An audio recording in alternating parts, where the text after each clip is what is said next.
right. Oh, we got a few more people coming in.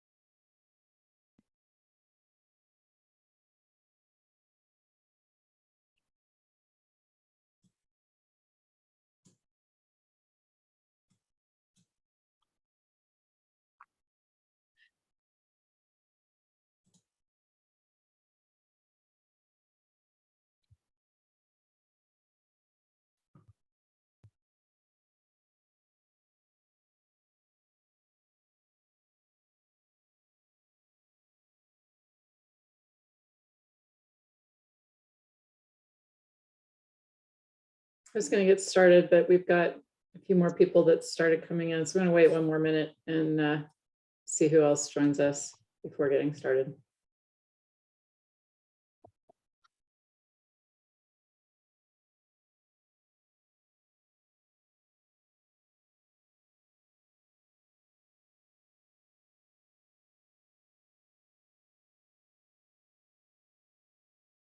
Well, I guess we can't, we need our RTD folks actually to get started because we can't do our main agenda item on the FAIR study until they join us.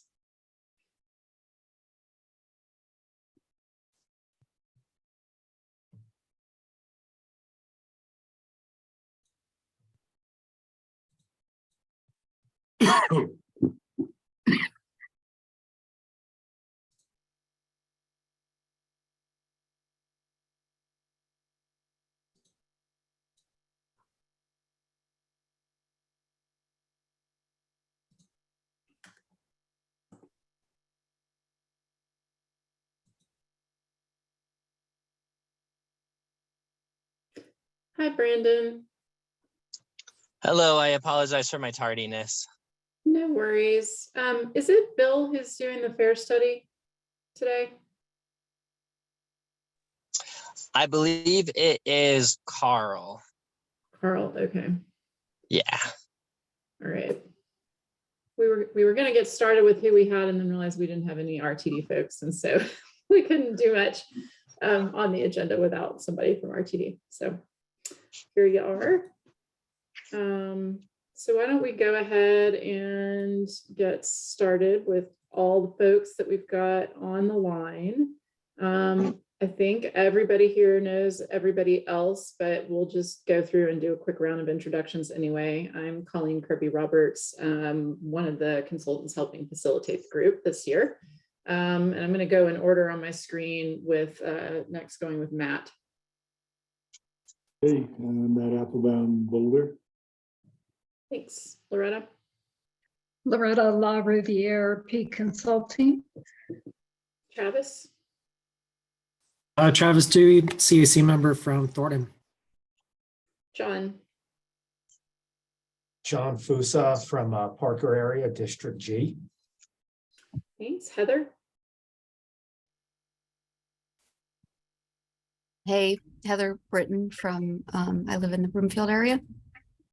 Thanks. Michelle?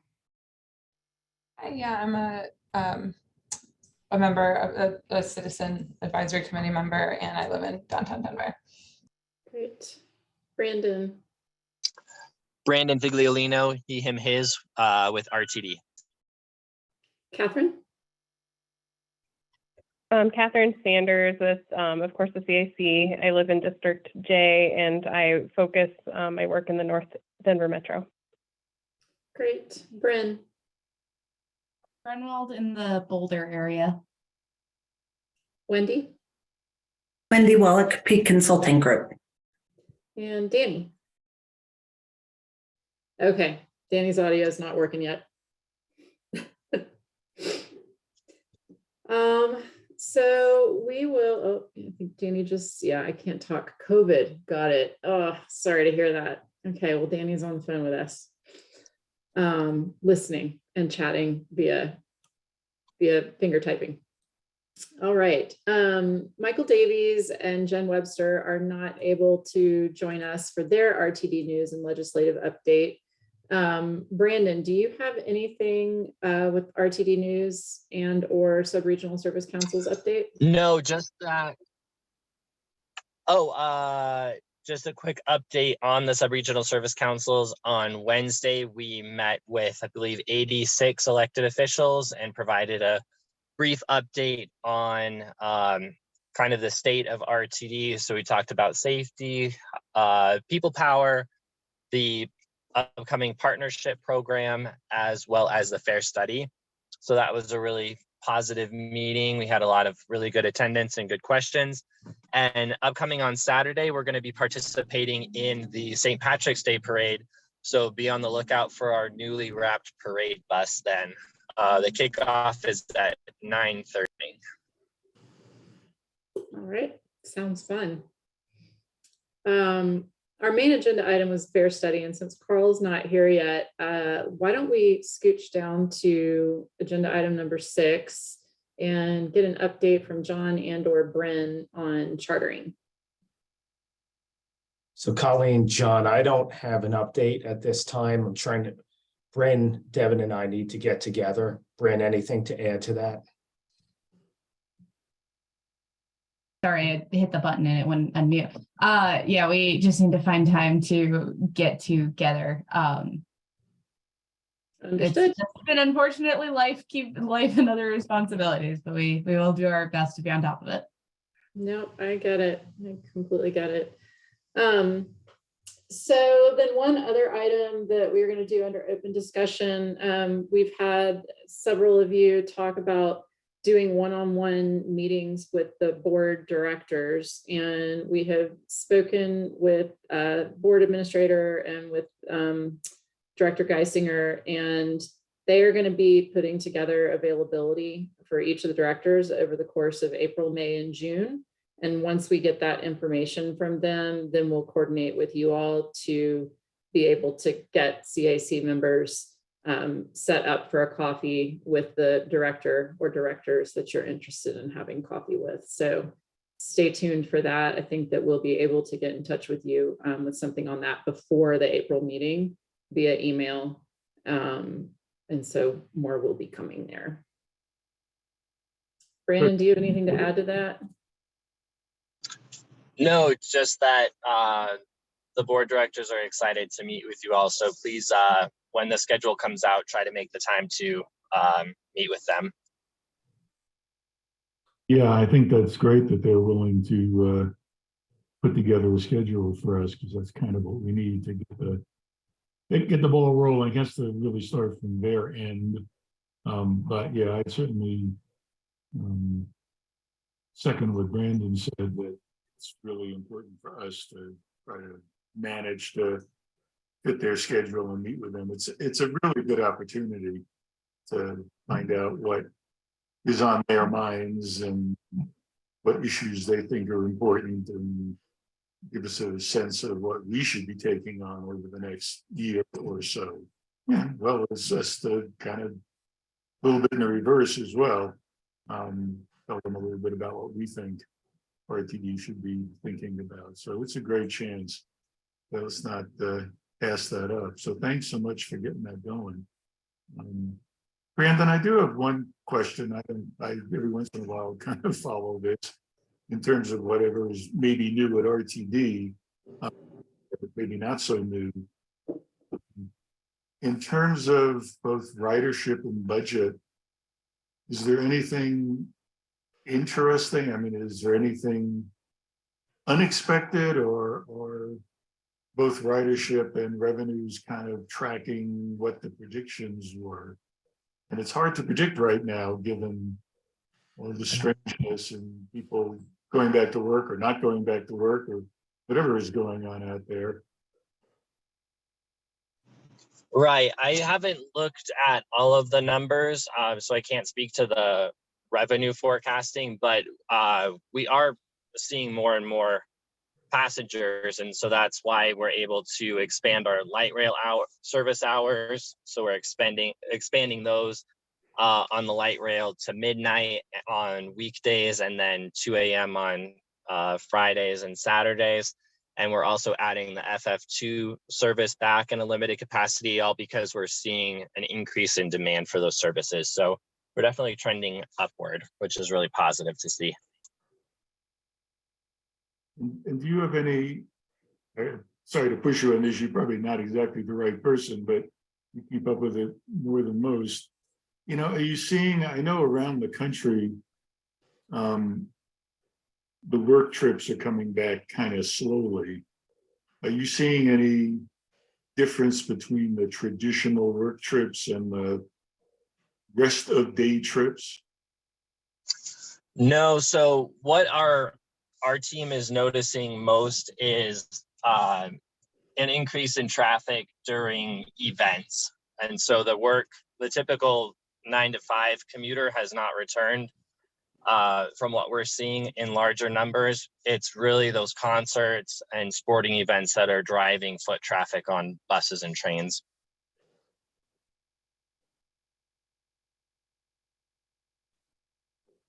I just want to say, as a commuter on the E, my boyfriend goes south, I go north from Alameda. We both see a lot of commuter, like an uptick. I know it's just anecdotal, but a lot of an uptick in commuter passengers on the E line. That's awesome. That's exciting to hear. Yeah, I think as more organizations start to require people to come back multiple days a week, if not 5 days a week, we'll start to see that commuter pattern pick back up. But there's a lot of resistance from what I've read in the papers to going back into the office. So it is a slow process trying to convince people that there's benefit to going into the office a couple of times a week. It makes sense. You know, speaking of going back to the office, and Brandon, you probably will know the answer to this. Is the RTD board ever on track to going back to meeting in person, which would have some implications for us, which is why Yeah, I think they're having discussions on what to do. I don't believe they've made a final decision, but they're throwing out options of hybrid, maybe going and having an in-person board meeting once in a while, but those are still fluid conversations. So I don't know if they've made a final determination yet, whether they're going back to board meetings in person or not. yeah, okay. I mean, most governmental entities I know of have gone back to meeting in person, although some do allow a hybrid option. And given that RTD board members and frankly us and the CAC are kind of scattered around a pretty big metro area,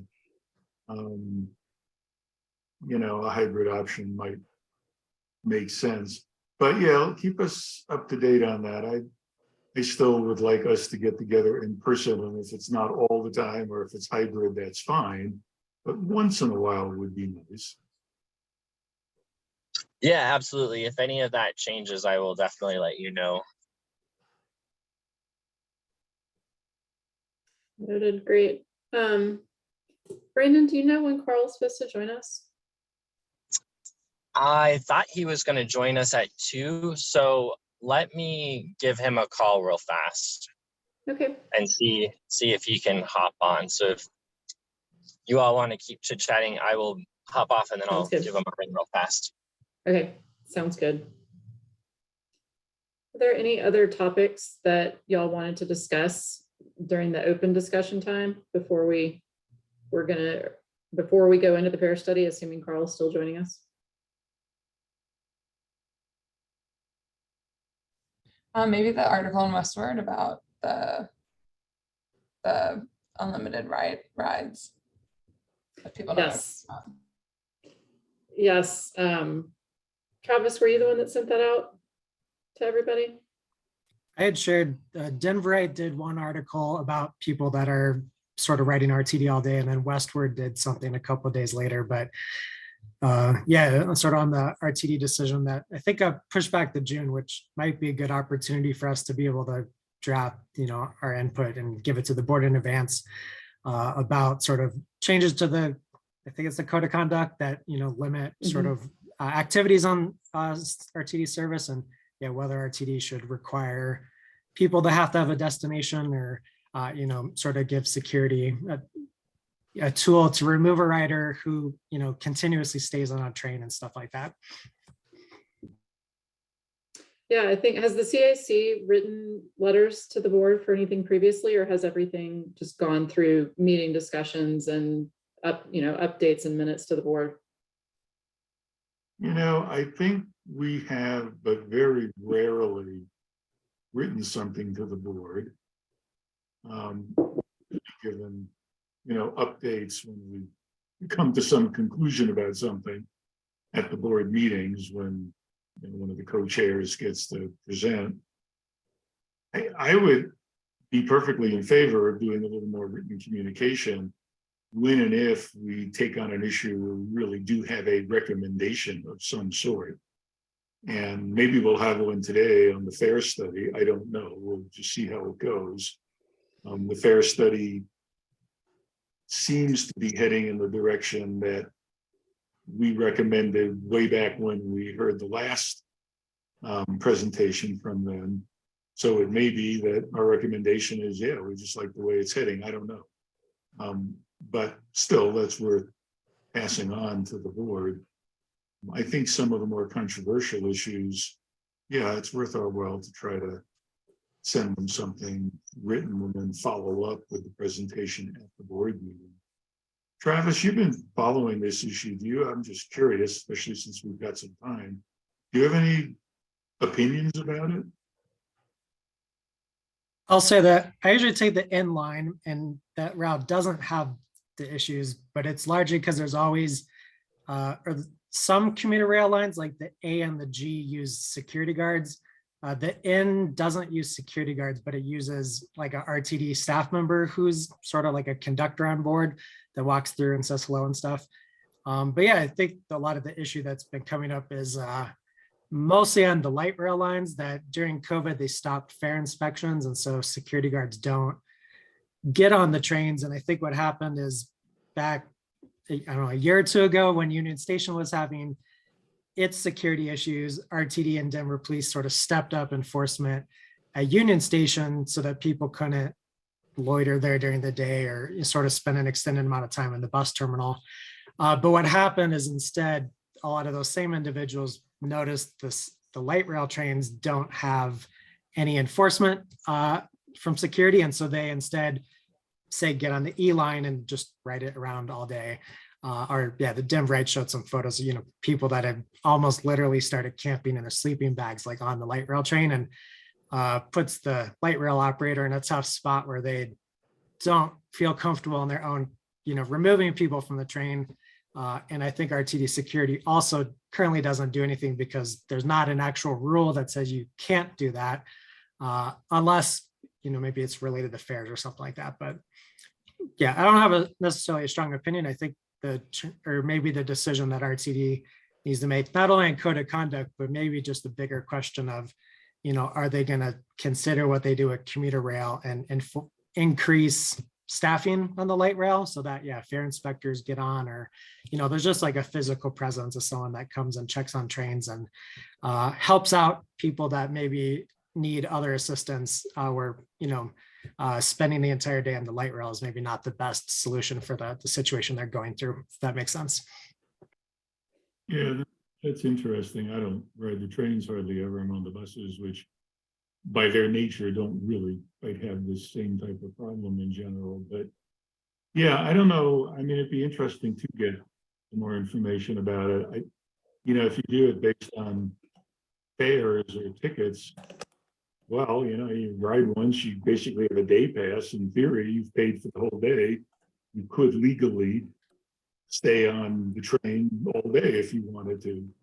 But that kind of begs the question about, is that what you want to really have people doing? And I don't know. It sounds like a not so easy problem to resolve, honestly. Real quick before we keep going with that, just wanted to note Director Guzman has joined us. Thank you. Hi, everybody. Sorry I'm late and I'm going to have to leave at 3 o'clock, but I just wanted to pop in and say hello and listen in, keep my pulse on things. So nice to see you all. Sounds great. Thank you. And then Brandon, did you have any luck on your end on the fair study presenters?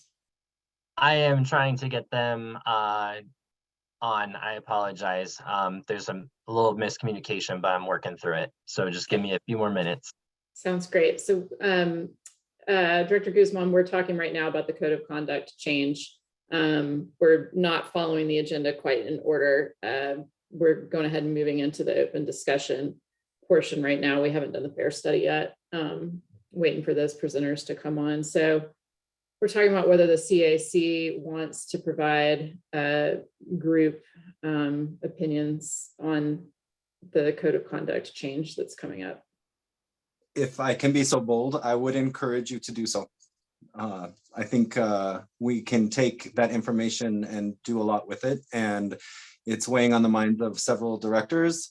Obviously, we're going to have to come back to it in June, which is when we planned to discuss that as a full board. But any information, any feedback about how the code of conduct policy works would be welcome advice, and we would appreciate it. Thank you. Great, thanks.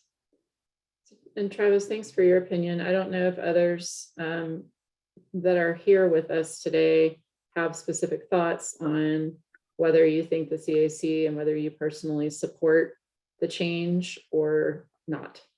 And I'd like to open that up to. And I think there's some in the chat. There might be some opinions in the chat too about it. I'd like to share something. I can't talk too well, so I'll be brief, but it's difficult to type complex things in chat. I hope that the complexity of these issues is central to the discussions at RTD, and not trying to say this is one underlying issue.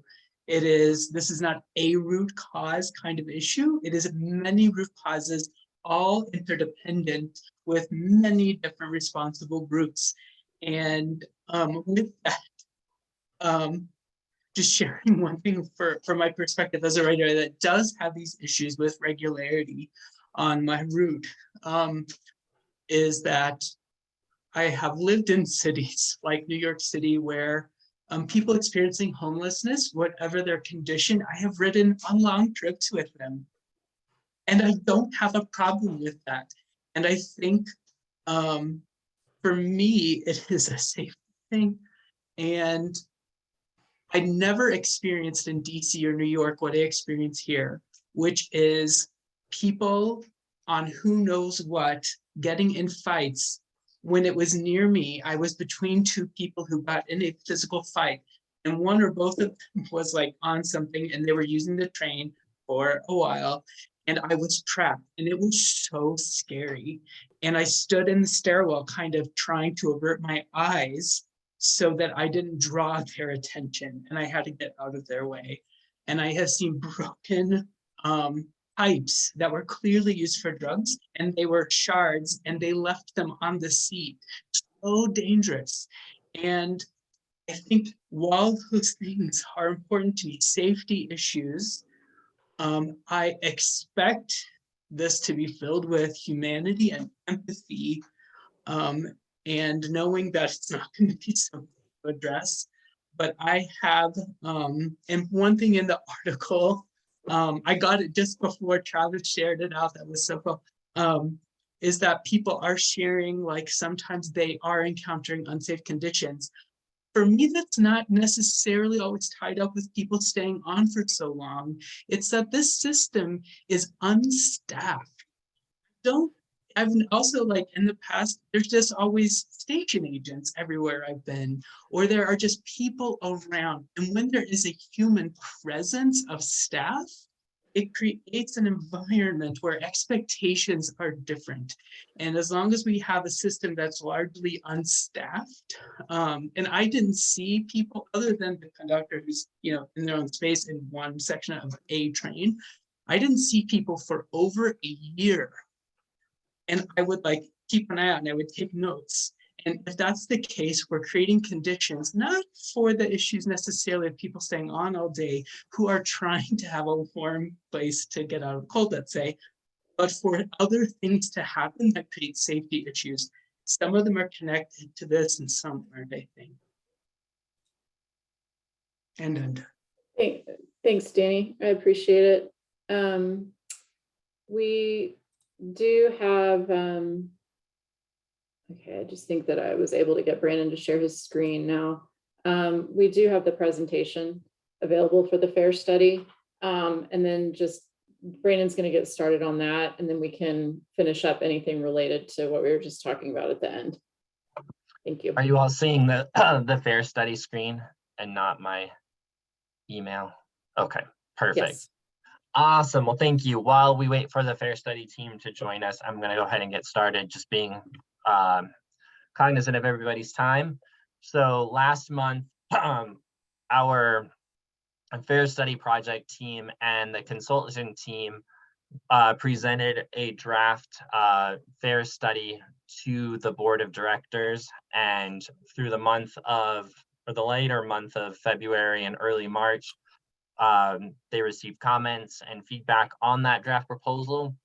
And so just to give you all a refresher, the system-wide FAIR study had 3 overarching goals.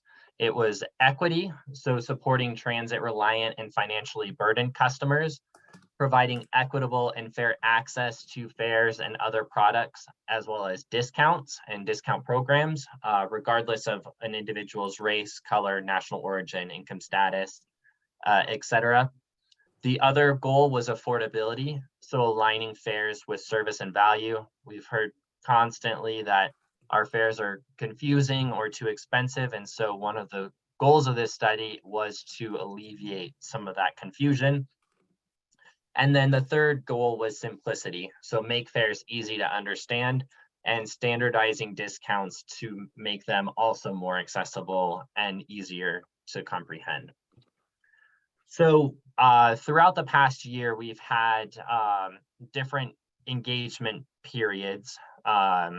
And so the first one was conceptual. We went out and had a public meeting in Spanish and in English just to gather feedback on what people liked about the current fare structure or what they didn't like and where they wanted to see it go.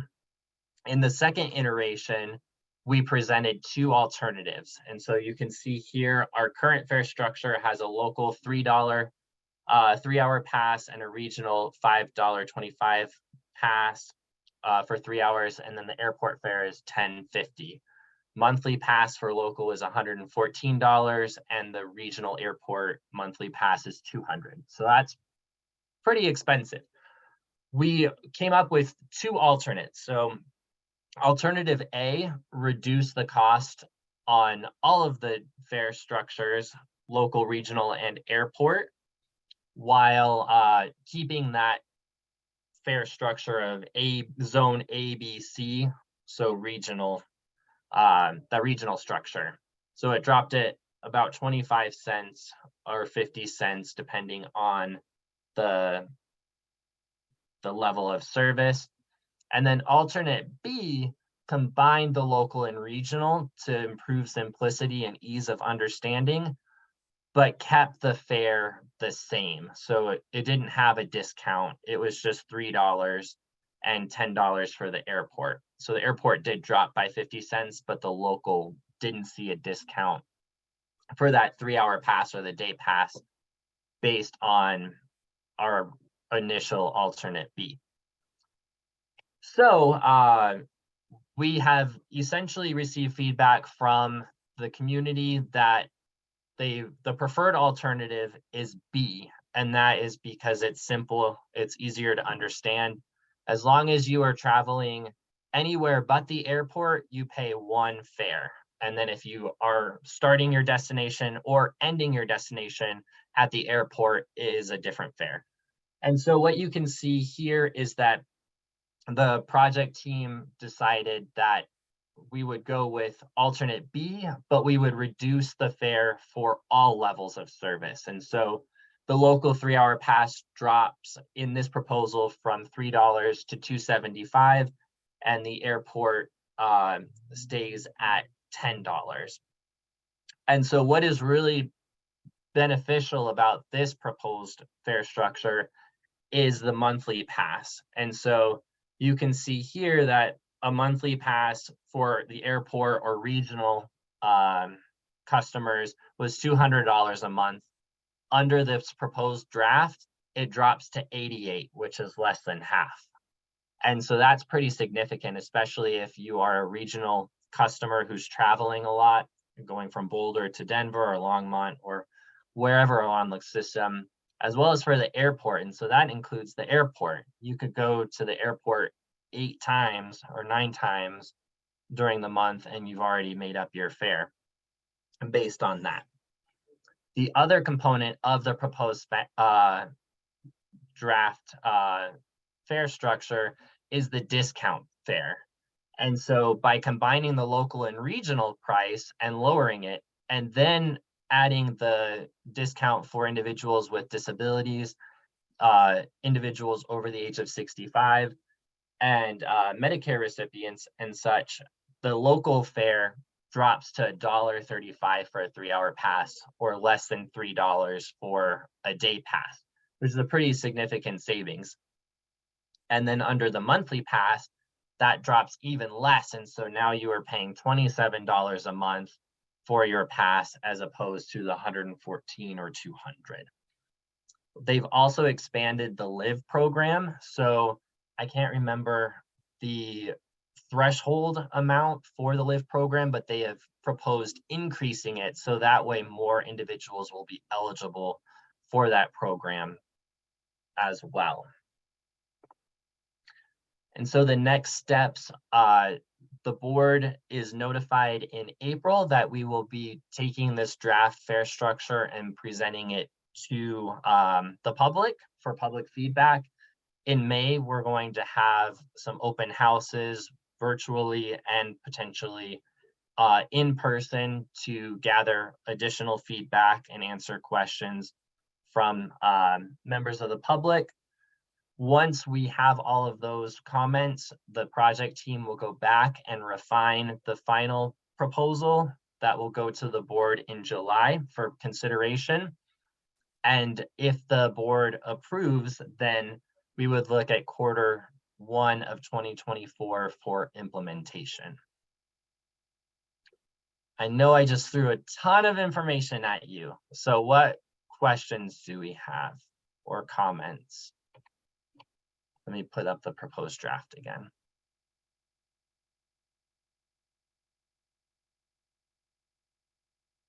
Well, I'll just say, Brandon, when we saw this last time at the CAC, I'm pretty sure we unanimously like option alternative B, which is the one that in fact has been chosen even better, and she kind of chopped off 25 cents from the fare to keep the fares where they were. We didn't know if that was possible, of course, or not in terms of revenue.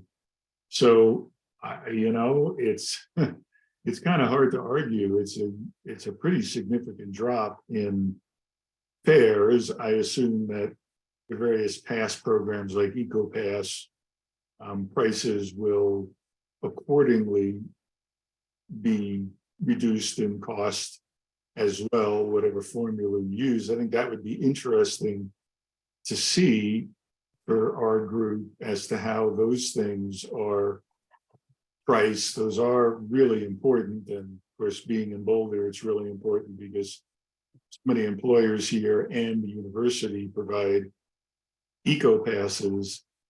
That's a big deal. And if we can encourage more of those companies to provide eco passes, so much the better. Yeah, their employees maybe aren't coming to work 5 days a week, but you know, at these prices, that's still okay. Even if you're coming to work, you know, a few days a week and you're getting a reduced pass price, you're doing pretty well, and the employer is doing pretty well too. Exactly, and this is still including the fare capping, and so someone could potentially max out at the monthly pass, so they take the bus 33 times. Well, you've already paid for the monthly pass, even if you aren't actively paying for the monthly pass, but you're just using the mobile ticketing. So Yeah, I agree, Matt. The cost savings are pretty significant, even if you aren't part of an employer that is utilizing EcoPass. You might, I actually have one comment about the airport, but before I do that, since you mentioned the fare capping, I don't know if everybody on the call knows about the fare capping. I mean, I don't use the system enough that it applies to me, but it's a pretty interesting concept. I don't know that very many agencies around the country do it, but you might explain that. Yeah, absolutely. So fare capping is part of our mobile ticketing program. And so when you download the RTD MyRide app and you create your account and you either purchase tickets through the mobile app or you utilize the tokens in there. So you can buy a bunch of bulk tickets in there, or you can buy one-time tickets. And as you use those throughout the month, the system notes that. And so once you hit 32 local or regional trips, it will stop charging you. And so you'll activate your ticket, but you won't actually have to pay for it because it will register that you have taken 32 trips and you've now hit the monthly pass. So it will stop deducting from either that bank that you have, or it just won't charge you that one-time pass or one-time 3-hour pass or day pass, whatever you have tapped. But the important thing to note is you have to use the mobile ticketing app in order for it to be able to track that. If you use your regular printed ticket, it's not going to register, so it won't fare cap that way. You have to have that account set up. Yeah, I'll just say, and other people can jump in, but I think that's a really nice feature because the problem with the monthly pass, especially these days with people not working 5 days a week and maybe not even knowing how many days they're going to be in the office the next month, it gives them the flexibility. They don't have to know in advance. If it turns out they use it, great, they take advantage of it. If it turns out they don't, they haven't wasted some money on a pass they're not using. So yeah, I think that's incredibly friendly. And again, I think that's somewhat unusual around the country.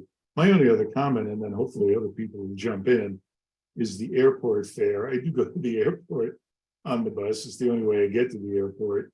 I have to say the airport fare doesn't quite follow the goals you set out for yourself of being kind of equitable relative to the other fares. And I know you can get away with it, but it's a little bit unfair. And where it's really obvious, frankly, even more so than like the bus from Boulder, is the train line out to the airport, because you can, as far as I know, you can go to the station just before the airport, and that would now cost you $2.75. And if you go that one little extra stop, it costs you another $7.25, which of course has no relationship to the cost to RTD for going that one extra stop. It can't possibly be, scaled that way. So again, you can get away with it. People go into the airport. I'm not talking about employees who still get a pass, but people who are using it as an airport to fly in and out. Yeah, you can get away with it, but I don't think it meets your criteria of being, scaled proportionately to the cost because of what I just said. Does the board want to rethink that? Do we care enough to rethink it? I don't know. My real goal is to try to get people to stop driving to the airport. And one way to do that is to make it really cheaper to take the bus or the train and get them out of their cars if possible. So that's my goal of why I think the lower fares would be nice. But I'll leave it at that, and hopefully other people will jump in on any of these topics. Yeah, thank you, Matt, for your comments. Who else has questions or thoughts or. Danny put something in the chat. He can't talk because he has COVID. I don't know if you got that, Brandon, but he asked if there was any chance of RTD moving away from paper tickets and doing reloadable cards, because it would be another way to track fare capping if they don't have the app. Oh yeah, so Danny, that's a good point. So our My Ride cards also have the fare capping implemented because you have to create the account online. Yeah, so that's a good distinction. I appreciate that. I don't think we will go away with paper ticketing just because there are individuals that don't have access to a smartphone to be able to download things. So we are trying to actively get more people to use the mobile ticketing, but we also understand that there's a limitation because some people may not have the technology or the access to utilize that. Looks like Catherine has her hand up too. Hi, Catherine. Hi, Brandon. My question kind of relates to what Matt was just talking about with the airport fare, and it just struck me, is the pricing because you have a private operator and there's an agreement to make a certain amount in fares? Is that why the cost is so much higher for the airport still? That is a great question. I will seek out the answer for that one because I'm not quite sure, but that's a really good question. Okay, it just kind of occurred to me as you were presenting, it is a really stark increase compared to what is happening with the rest of the system. Like Matt said, it's going to be a disincentive for people to go to the airport with families and things like that. And it just occurred to me that maybe it's beyond your ability as an agency. So I think that'd be an interesting thing to promote to people if that's the reason, or you'd have to at least consider whether or not it's worth making that, really out there in the public. So thanks. Yeah, no, it is interesting. And so the concessionaire also operates the G and the B line. So it's an interesting distinction. So yeah, I'll definitely follow up and find out what I can learn on that. Travis, it looks like you have something to say. Yeah, well, I will say on the airport topic, one of the weird things that exist even today is not all routes that go to the airport charge the airport fare. So I think it's the 104 limited and the 169 limited buses operate as like a local fare. And there's, I think, also having a separate airport fare causes confusion because a lot of, in a sense, like RTD has a handful of local bus routes that go to the airport, mostly serving airport employees, but those have a different fare structure today than like the A line or the AB Skyride bus, which charges the full airport fare. I wanted to ask a little bit though, I think the fare capping is amazing. One of the things with the rollout is just writing every day is I think most writers don't seem to know that it exists, or like it got rolled out, but it's been a little bit secretive where, yeah, I'd be interested to know maybe what percentage of people use the mobile app or a My Ride card, and like what actions RTD is doing to maybe help improve awareness of those programs, because I think they're amazing. But yeah, a lot of writers just keep paying with cash and don't maybe know that that's an option available, if that makes sense. No, that's really good. I can find out from our past programs and accounting how many people are hitting that fare cap and are taking advantage of that. Yeah, because I agree, it's a really big benefit. If you max out, well, now you don't have to pay to take the train or the bus, so you may be even more inclined to use it because you're just tapping your card, but you're not actually paying for any additional service. There's a couple, going back to the airport, there's a couple things in the chat. Danny said, interesting point. His primary concern with the airport issue is it takes way too much time to take it rather than drive, and he almost missed his flight. Okay, thanks, Danny. Someone else put something in the chat. Oh, he continues. I was wondering if the bigger airport fee is somehow connected to assumption that people are going to the airport have to spend money if they're flying somewhere. I'm not sure. Yeah, no, that's interesting. Yeah. I'll get clarification on why why it was broken out that way. Bryn, do you want me to read your comment, or do you want to walk us through it? I can read it. Largely my comment is like, I think like lower fares are great, but like if the bus is still super unreliable, people aren't going to use it. I'm worried about this like impacting, like it seems like to me like there's still availability issues with drivers. I've had several times where I've been trying to get out to Denver and I'm like, oh great, there's a bus at X time, I'll go there. And then that bus gets canceled because like they can't find a driver or something. Or like one time memorably, the bus like was super old and like the engine just like started smoking and like we had to get off around whatever the mall is, Flatirons. And all of this stuff kind of like, I'm a big evangelical for buses and whatnot, but like all that stuff kind of makes it be like, well, if I then have to be somewhere reliably, like I have to be out in Denver next month for like a team thing, and I can't then trust the bus. So I'm kind of wondering, like, these lower rates are good hypothetically, but I think that like I would prefer to make sure that like the bus is incredibly reliable. So going frequently, serving the routes that people actually want, because like, at least like I know in my case, like there's a bus in Boulder, or there was a bus from Denver to Boulder, the FF6 that stopped off at Boulder Junction, and that one doesn't go anymore. And so like a bunch of my coworkers don't come in because they're like, what's the point? I have to take the FF1 and then go downtown and then get across town. And so I kind of am wondering, like, wouldn't a better approach be to first like make sure all of these routes are up and going and going reliably and on schedule? Because like lower rates are great, but if you're going to like not be able to get to where you're going, like you're still not going to use the bus.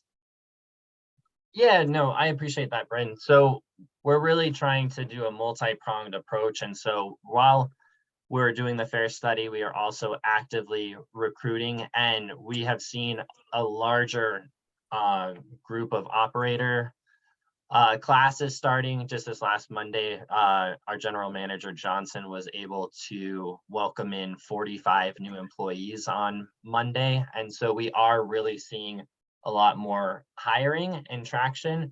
So our goal is to reduce the fares while also trying to ensure that service is reliable, because if we do it kind of piecemeal, we won't necessarily be successful. If yes, the ride is reliable, but if it's too unaffordable, people aren't going to use it. And conversely, like you said, it may be cheap, but if it's unreliable, people aren't going to use it. So we're really working in multiple directions to make sure that people have a really positive experience.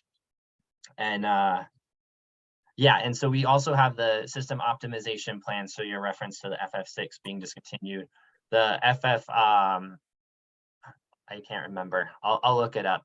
But our system optimization plan is trying to write our service to the staffing levels that we have and then scaling up. And so as we get more riders and more operators, we're going to be able to pivot and move service around, so that way we can expand, similar to what we did with the FF2, adding that back in May, as well as the expanded light rail hours.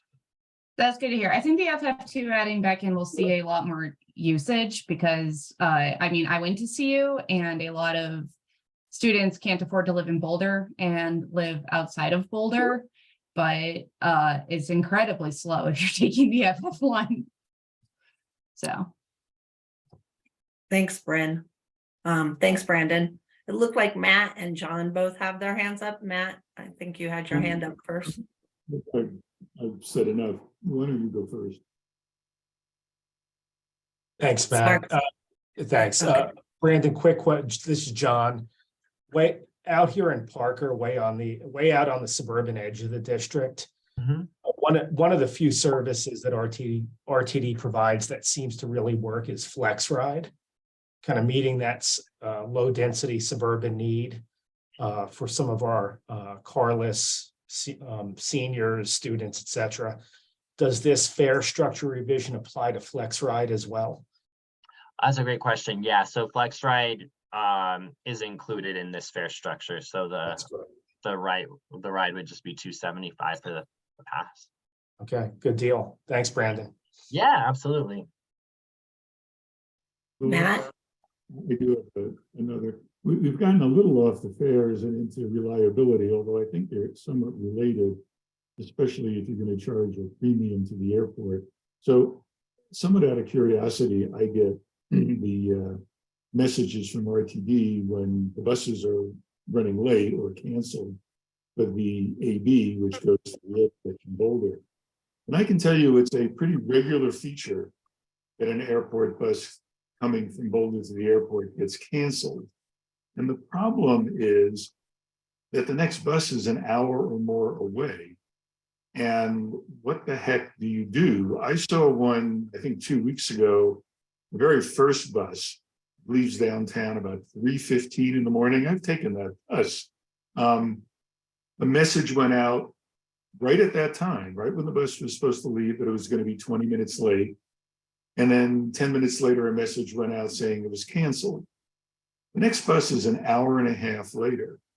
I don't honestly know what those people did to get to the airport, because I don't think there were a whole lot of taxis around at 3:15 in the morning.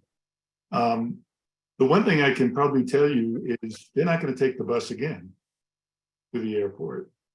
And I don't blame them. You know, you get up in the middle of the night and you don't have an alternative way to get there. So where I would relate this to the fares is if you're going to charge a premium, then you need backup. That'd be one valid reason for charging a premium, I suppose, is you got an extra driver around, you got an extra bus, you're going to get people to the airport. Yeah, maybe it'll be a half hour late, but it won't be an hour and a half late, which doesn't work for kids. So that's my thought about that. Again, my intent isn't so much to beat up on RTD, buses break, drivers aren't available, the world goes on. But I'm trying to get people, I'm trying to encourage people to use the bus. And this discourages them. I think it totally turns them off, actually. You know, if you had airport buses running every half hour, it wouldn't matter much. But you don't. The trains, since they run, I don't know, every 15 minutes, I don't know what they run that hour in the morning. They might run less frequently. But I don't think you have to wait a whole hour, hour and a half for the next train. So you're not quite in the same fix that you are on the bus. So that's one way to think about the premium. Do you get something for the premium? And right now you don't, but maybe you could. Thanks, Matt. I want to give Director Guzman, because I know he has to leave. He has to leave soon, an opportunity to respond or to weigh in here.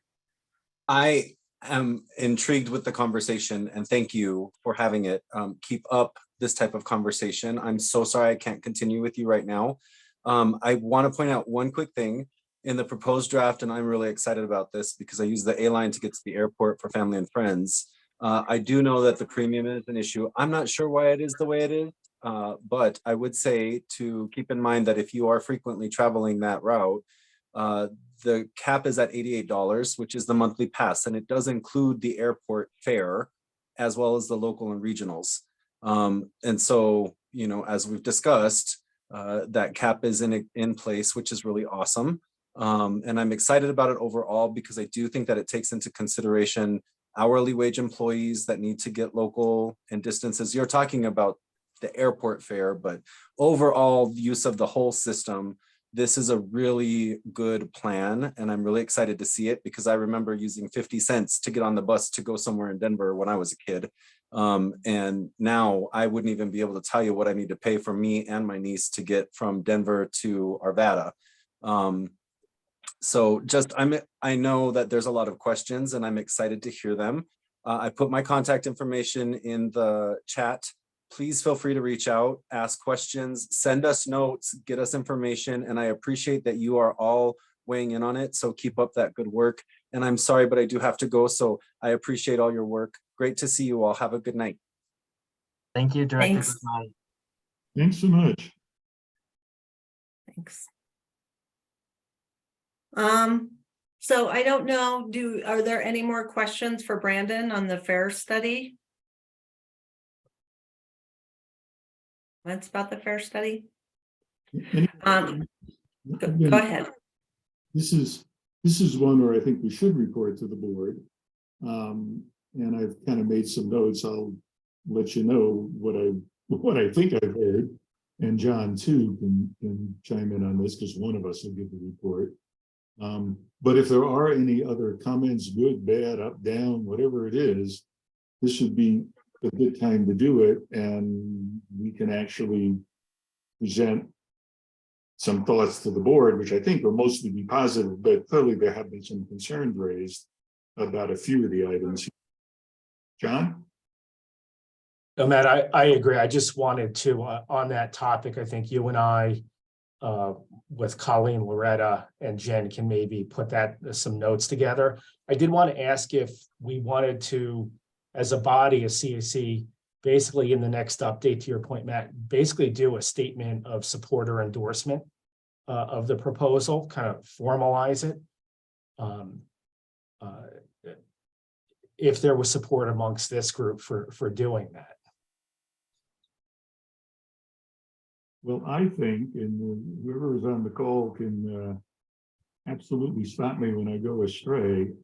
I think from the comments, both previous meeting, I think everybody is very much supportive of the alternative B, the much lower prices, the great monthly pass pricing, the discount fare pricing, fabulous concept of the kind of monthly cap that really can be helpful for people. The comments that I've heard, some from me, so again, stop me if I go wrong, are a few. One is, we would like to know more about the Eco Pass and other passes and how those are playing out, because those are a big deal. And we don't have the information yet about that, but that's important. Secondly, on the airport, there certainly has been concern about the premium and how that's justified, and concern about the reliability, which makes the premium even more questionable, and whether we could make it more reliable and maybe justify the premium, I suppose. And I think, oh yeah, and on the monthly cap, which again, we like a lot. I heard at least one comment, I thought that was really good, that we need to let people know more about it. And if possible, I mean, we have their emails, we could send them an email. When somebody's reached the monthly cap, let them know that, because heck, the rest of their rides that month are free. But if they don't know that, well, then they won't take advantage of it necessarily. And again, you know, I think in the CAC, our whole goal is getting more people to use transit more frequently. And that's kind of been my sense is the driving force behind many of the comments I've heard. So if that's more or less on track, not necessarily in very good English, but at least conceptually on track, then that's what we would report to the board. But again, let us know if that's more or less correct. Does anybody have any other comments for Matt before he drafts something? Okay. Thanks, Matt, for offering to do that. And I think you captured everything correctly. When we see the meeting notes, we can confirm it, but I think you got all the main topics in.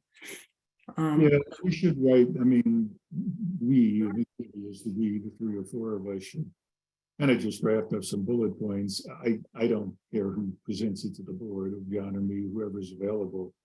But this is a case where I think we should present it, both to applaud them for doing the work they did. That's a big deal. They got most of this right, I think, and I think we think. But yeah, we have some concerns about a little bit of it, and that's kind of our job.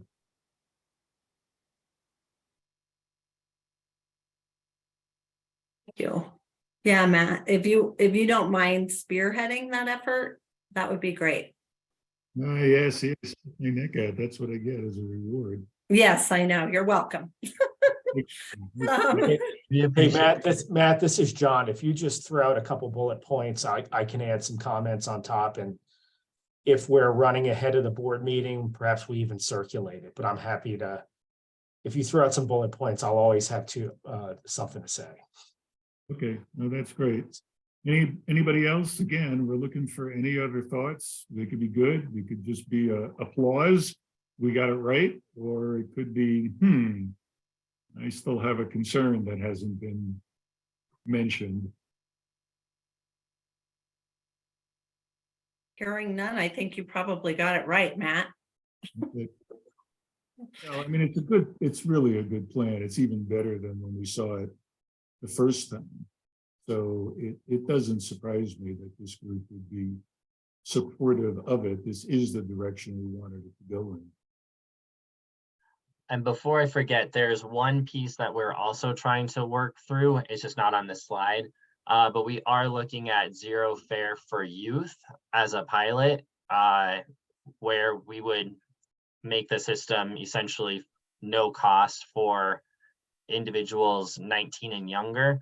We are looking for partnerships with that. So we haven't fully fleshed that plan out yet, because that would be a financial burden on RTD to do that without some monetary support. But that's another element that we are trying to utilize to encourage more younger individuals to take transit. And as a lot of us know, when you start teaching children how to take the bus and the train when they're younger, they're going to have a greater propensity for doing that in the future when they're adults. So that's another really exciting part of this whole program here. Well, I think we'll maybe hold off on that until you come back with some more info on it. Yep. So something to consider. And again, if you could get back to us with the passes. I know if the other Matt were here, he'd undoubtedly bring up the Matt Frama, he'd bring up the Eco Pass, because that's something they follow really closely. So kind of on his behalf, but we don't need to really comment on that now. It would just be nice to see how that plays in and how you've come up with the formula for that, given that, I mean, the whole fare structure has changed, so obviously that's got to change too. Right. And I don't know if you all know, but last year the state legislature passed a bill and the governor signed that gave a tax credit for eco passes and things like that. So currently programs can businesses can get 50% off of their eco pass through a tax write-off. So that's already a really steep discount for eco pass. So yeah, it'll be interesting to see if they continue that program into the future, what it will look like with an eco pass that's significantly discounted as well. Yeah, okay, well, get back to us. I mean, we may be making the cost of the eco pass low enough that we really could entice a lot more employers to offer that to their employees, and that would be great. Nothing helps you ride transit than not having to pay for it. So right.